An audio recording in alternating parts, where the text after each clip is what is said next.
I enjoyed creating the video that you're about to see and genuinely hope it makes your life better. But please remember, I cannot pay my mortgage with passion. I cannot pay my bills with passion. I do need cold hard cash, and as we all know, YouTube has become a very hostile place for earning money for content creators. So please think about joining Eli at thecomputerguy.com or failednormal.com to get other content that's not necessarily on YouTube and to help support these projects that I do.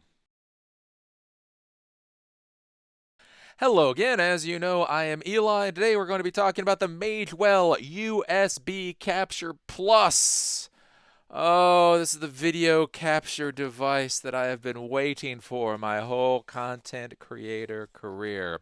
So I purchased this thing a few days ago, and it is absolutely wonderful. So what this does is it allows you to capture video from an HDMI source and be able to input it into your Mac or into your PC.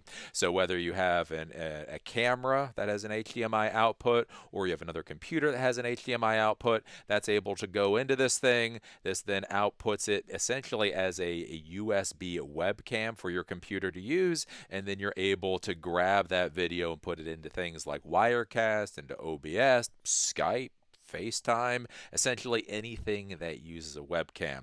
So this is what we're going to be talking about today, and the TLDR is beautiful. Is beautiful. It's just it's just such a wonderful, wonderful device.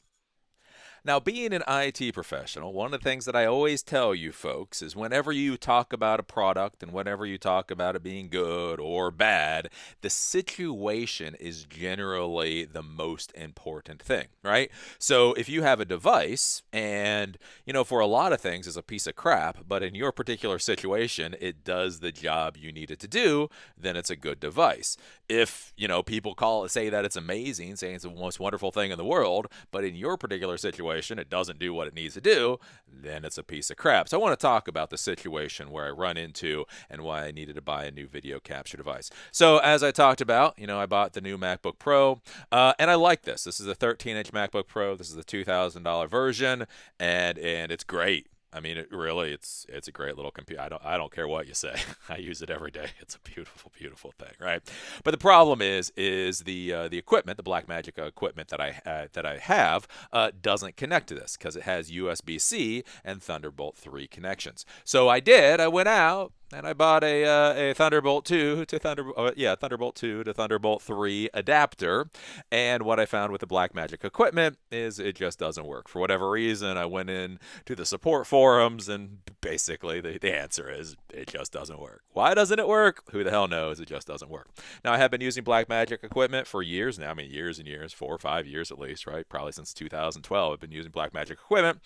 So honestly, my default whenever I'm going to buy equipment is to go back to the company that I've been using. Again, I use the ATE Television Studio. I use the Intensity Extreme. I use the monitor thing, right? I've used a number of pieces of Blackmagic equipment. To be clear, quirky as hell, but it does do the job. And so at first I was looking to go back to Blackmagic and purchase whatever their latest thing is to connect to USB-C or Thunderbolt 3. And from what I could find doing research, I could not find any just basic video capture to USB-C, USB 3C, or Thunderbolt 3 connections. They just did not seem to exist. I honestly, again, especially now that these things have been around, this version has been around for like a year and a half at this point, I figure Blackmagic will be putting something out, basically the latest iteration of what I already own. And from what I could tell, the latest iteration of what I already own doesn't exist. It's all Thunderbolt 2. They do have something called, I think it's the Shuttle. The Intensity Shuttle, but I owned one of those in the past. Again, I've owned a number of pieces of Blackmagic equipment. I think it's a shuttle. It's a plastic thing. It's a plastic thing that says it's USB 3 compliant. I owned that in the past, but that was actually a piece of equipment I could never get working. Honestly, it went off. There's a robotics center around here. Ed Mullen runs a robotics center. That was one of the pieces of equipment that got donated off to them because I could never get the darn thing to work. And again, I use a lot of Blackmagic stuff. So that was the only thing I could see that uses USB 3. So basically, Blackmagic is off the table. Then I went to look for the Elgato, right? Elgato is supposed to be the cool, sexy thing.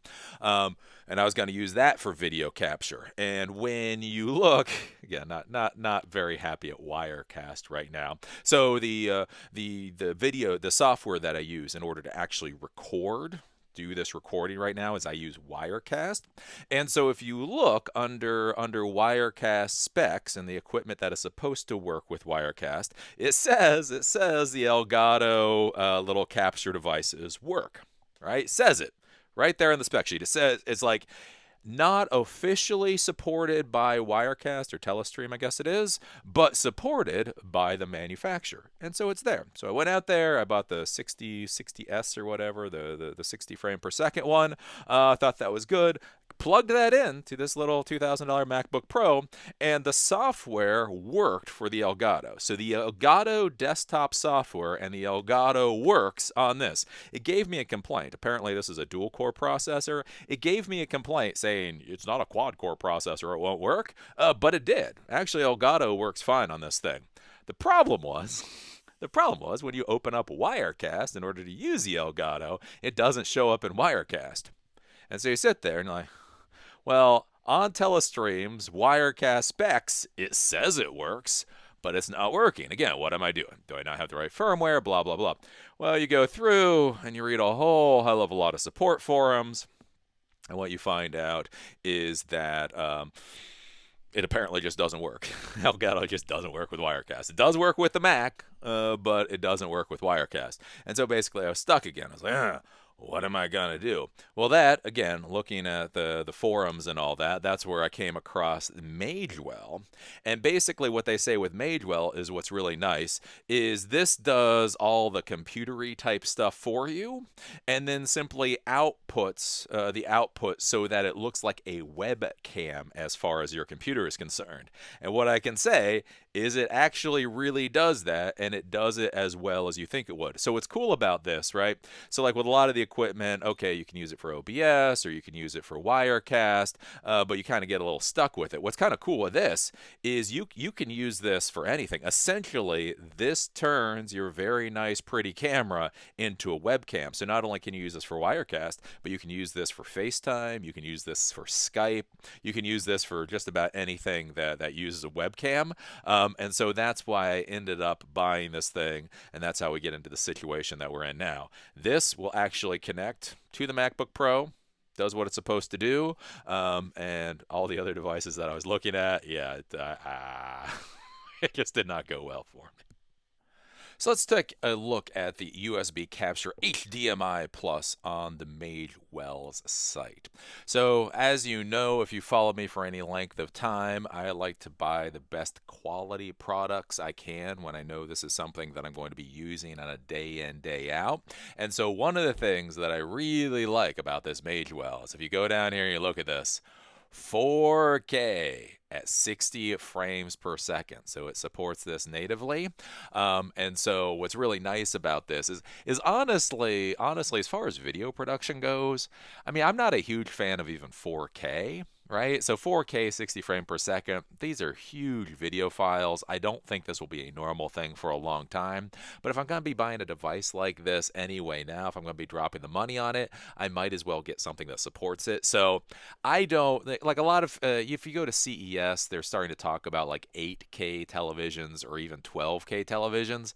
I honestly just don't believe we're going to get past 4K or anybody's going to care about getting past 4K, like kind of like one of those forever things. And so what's nice about this is my hope is this is one of those kind of forever gadgets where I get to buy this now, and most likely 10 years from now I'm still going to be using this because if it supports 4K 60 frames per second, I just don't see where I'm going to get past that.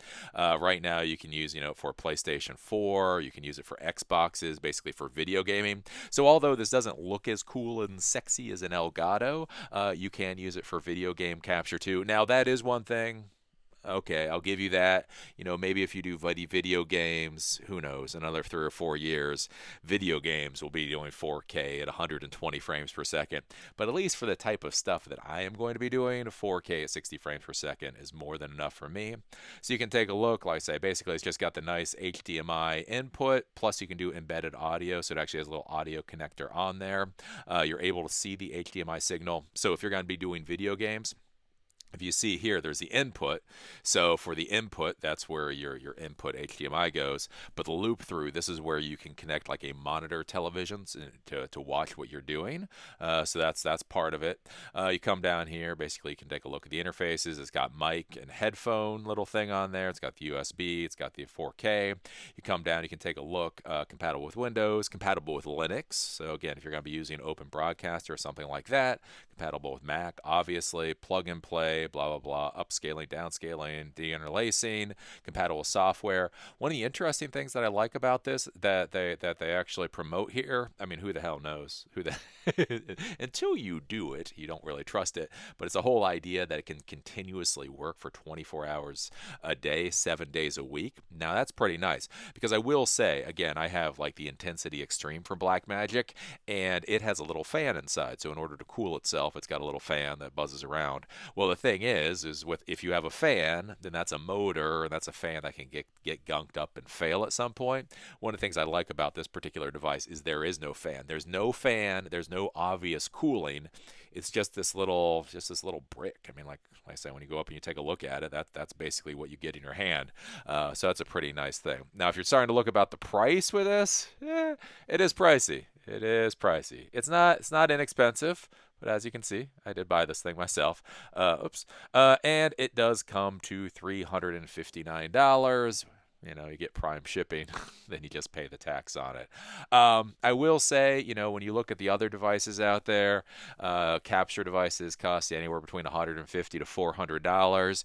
So it does come within the price point that you could expect. An Elgato is going to cost you $200, but do remember, this is 4K 60 frame per second, not 1080p 60 frame per second. So depending on what you're doing, I think the specifications are really nice, and like I say, for me, it was worthwhile for something to buy. So here we are, and we're actually looking on my recording Mac. So this is the Mac that I use in order to do the videos. This is what I'm literally recording on, and that's why you kind of see this weird this weird thing going on up here. But I want to show you basically how easy it is to be able to add the Magewell into something like Wirecast. So basically, you click on the capture devices like you normally would, and if you come on over here, basically this is about as easy as you could want. So all four of these are for the Magewell: USB capture plus audio, USB or capture HDMI plus computer audio, plus mic audio, HDMI just video. And so basically this is all you have to do. So you click on this and then it's added. There's nothing else, no other issues. Basically, beyond that, all you have to do is you have to add whatever audio and you like. One of the things that I do have to say that I like about the Magewell versus the Blackmagic is that it doesn't auto add sound. Right, so with the Blackmagic equipment, it auto adds the HDMI audio, and so that's why sometimes I'll screw up with a video and you'll hear echoing, and the reason is because I'll add my headphone microphone, but I will forget to subtract the HDMI based microphone, and that's where you get the echoing. One of the nice things here is that it's not added by default. So basically, if you don't add a microphone, then it's not added for you. So that can be a very nice thing. But yeah, it's just that simple in order to be able to add the Magewell. If you go down here, you can also take a look at the utility. So there's a utility that you can install in order to do configurations and stuff with your Magewell. One of the big parts about this, you do want to install. You don't need to. I mean, to be completely honest, you don't have to actually install this utility. Again, with Blackmagic, you have to install the utility. With this, you don't. You can simply plug this into your Mac and it'll work fine. The utility gives you some additional functions. One of the big things it allows you to do is it allows you to upgrade the firmware.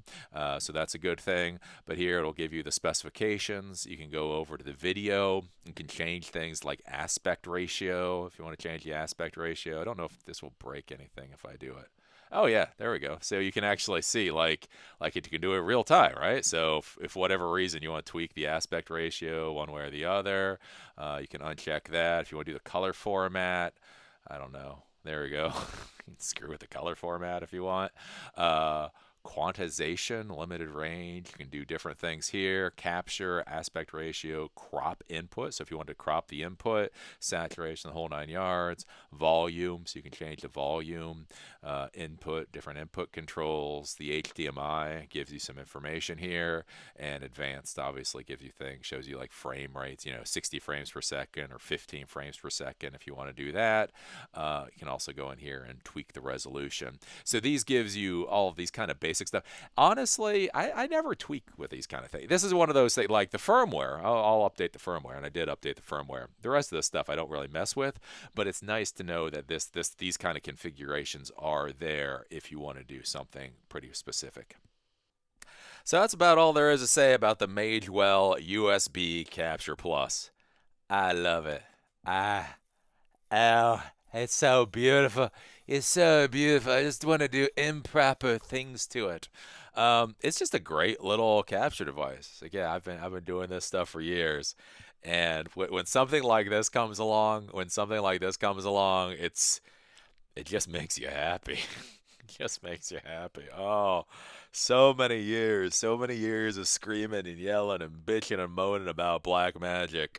And now this little thing, it just does what the hell it's supposed to do. Again, to be clear, that's where I talk when I buy Mac computers or I buy some of this more expensive equipment, and people say that, oh, I'm so stupid because don't you know I could buy something less expensive. And what I say is, right, this is my job. This is how I pay my bills. And so I will pay an extra $100 for a device that just does what the hell it's supposed to do. And it does. It does. It really, really, really, really does. So I'm happy with it so far. I've been using it for about a week now, or however long now, and yeah, it's good. Like I say, I have absolutely zero issue with it. Now, one of the things, again, it's USB 3 connection, but when you get it, you get a Type A connector. So I have been connecting this to my MacBook Pro 13-inch using one of these adapters. So this is a USB-C to USB-A type adapter. So this combination has worked very well. So other than that, if you're using some other combination, you'll have to test that out. But so far, this right here is worth every cent, and it's so beautiful. It's just, you don't understand. You don't understand how nice it is.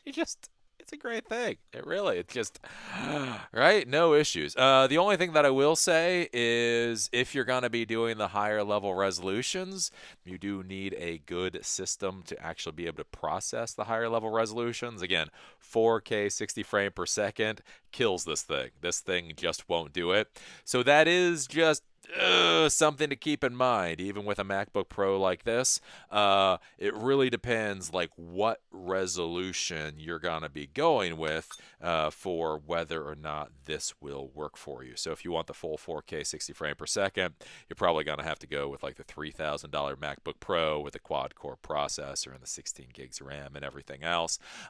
With this 1080p 30 frame per second, it works fine. Again, when you start doing any more than that, you start to see the CPU starts to max out. So that's just kind of one of those. Again, it's what Mac you buy. It'll work on any of the Macs. It's which Mac you buy for which resolution and all that. Just do be careful with this because yeah, you may just run into CPU and resource issues. It works. It'll just max out your processor to 99%. So that's really all I have to say about this. Again, the Magewell USB Capture Plus, absolutely awesome device. Does everything it's supposed to. Absolutely no problems. No quirks. No troubleshooting. No troubleshooting. You plug it in. It works. It's a beautiful thing. So with that, I enjoyed doing this video and look forward to seeing folks at the next one. I hope this video has been useful for you and you can use the information that I provided to go out and make the world a better place. But please remember that I cannot pay my mortgage with passion. It's true. It's true. I tried to do it the other week and they were not amused. Here's a whole bunch of passion. Can I pay my mortgage with this? And they said no. So if you want to support what I do, whether it's the videos that I do for Eli the Computer Guy, the videos I do for Fail Normal, or even the in-person meetup we do every other week, please think about joining failnormal.com or elithecomputerguy.com. At the end of the day, all the passion in the world doesn't matter if you can't feed your family. And so by supporting me by joining either of those two sites, you help pay for everything that I try to create and allows me to not have to worry about things like sponsors or whatever insanity is currently going on with YouTube.